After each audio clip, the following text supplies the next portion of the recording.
about Yeah, did Shechita? you go to Shechita last week? Yes, I went to Very good. Shechita.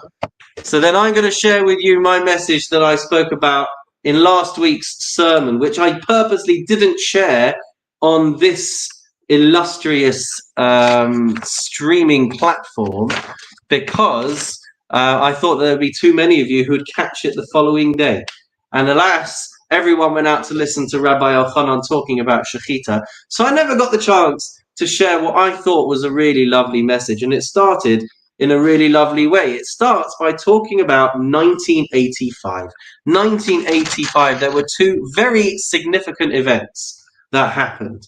One was the 12th of May, 1985, when yours truly entered into the world.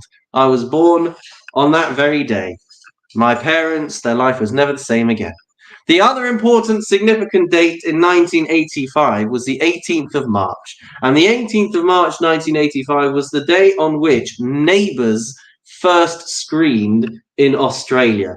Show of hands, who watched Neighbours? I didn't get too many hands from, let's call it the more mature generation when I asked last week. But for me, it was the staple of my daily television routine. And every day after school, I would always make sure to catch up on the latest happenings in Erinsborough.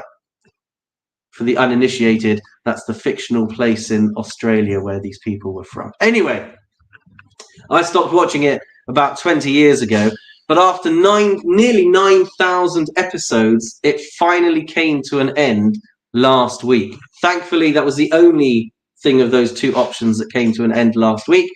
And as I said, there was lots to learn. But I think one of the most important things that we could learn from Neighbours, which ties in with the period of time that we find ourselves in, the 3 weeks with Tisha B'Av coming up on Sunday, I think the key to what we can learn from Neighbours was always in the theme tune.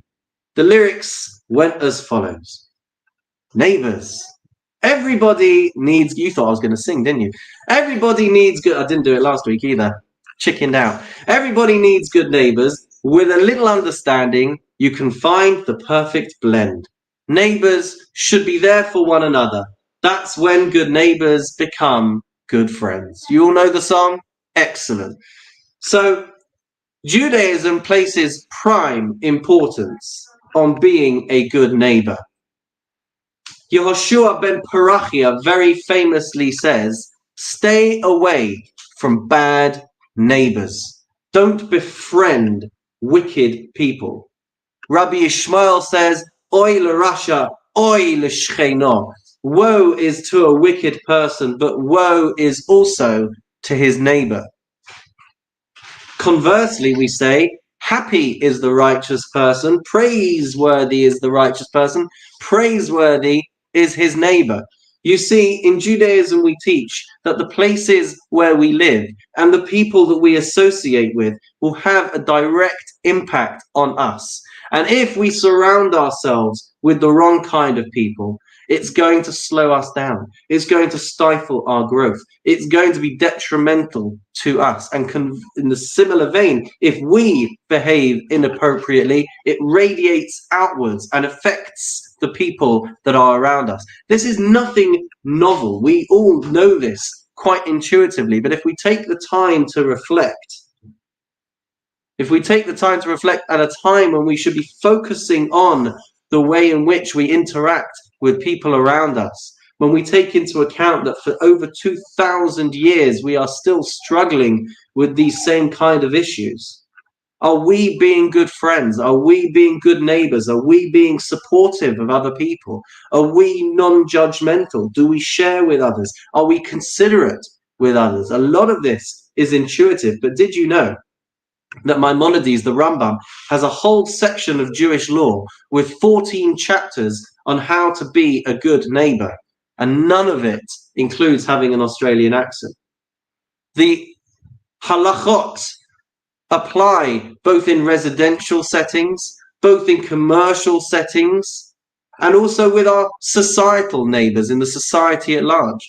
We could end up being fined for damages owed on account of smoke, on account of letting off bad smells, on account of letting off dust, on account of loud noise.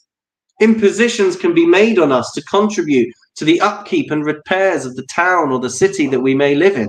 Expectations can be made of neighbors. We have rules and responsibilities. And perhaps to summarize, we don't exist in a vacuum. The world is not just about me. Even when I'm in the safety of my own home, I am charged to be mindful of the impact that I have on the people around me, because the way that I behave will have a knock-on effect and will influence the behavior of people around me. Over 2,000 years later, we could probably argue that we still haven't learnt our lesson, but we can only try. And perhaps by us trying, we will influence others to try. The good that we do will radiate and benefit the lives and the attitudes of those around us.